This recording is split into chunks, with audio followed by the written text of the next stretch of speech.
बुद्धिमान राजा की कहानी।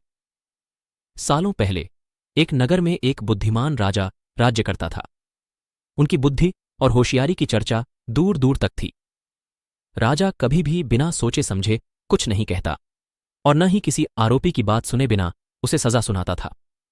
उसकी बुद्धिमत्ता के चर्चे सुनकर आसपास के राजा, रानियां और राजकुमारी आदि उनसे जलते थे। इसी जलन के चलते सभी उस राजा की बुद्धिमत्ता की परीक्षा लेने के लिए नए नए तरीके अपनाते थे। हर बार राजा दूसरे राज्य के शासकों द्वारा ली गई परीक्षा में खरा उतरकर खुद को होशियार और योग्य राजा साबित करता था। एक दिन राजा की परीक्षा लेने के लिए एक राजकुमारी आई। उसके हाथों में 2 फूलों की माला थी। दोनों माला में से एक असली फूल से बनी थी और दूसरी नकली से।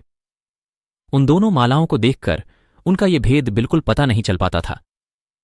इसी वजह से राजकुमारी ने राजा के सामने दोनों मालाएं रखकर पूछा, हे राजन, अगर आप बुद्धिमान हैं तो बताइए कि इनमें से कौन सी माला असली है।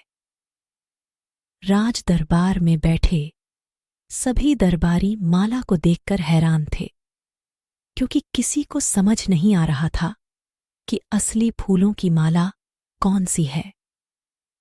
सभी इस सोच में थे कि राजा कैसे बता पाएंगे कि असली फूलों की माला कौन सी है। राजा भी माला को देखकर परेशान होने लगे। उसी वक्त उनके दिमाग में कुछ तरकीब आई। उन्होंने तुरंत अपने एक सेवक से कहा, बगीचे की खिड़कियों को खोल दो। सेवक ने बगीचे की खिड़की को जैसे ही खोला तो राजा ने देखा कि फूल में बैठी मधुमक्खियां खिड़कियों से राज दरबार में आ रही हैं। वो कुछ देर मधुमक्खियों को ही देखते रहे। जैसे ही एकाध मधुमक्खी एक फूल की माला में बैठी, वैसे ही राजा ने कहा कि अब मैं बता सकता हूं कि असली माला कौन सी है। राजा ने तुरंत उस माला की तरफ इशारा किया जिस पर मधुमक्खी बैठ रखी थी।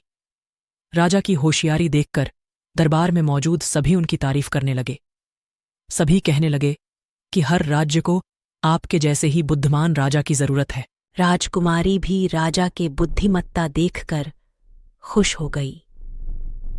उसने भी बुद्धिमान राजा की तारीफ में कुछ शब्द कहे और वहां से अपने राज्य की ओर निकल पड़ी।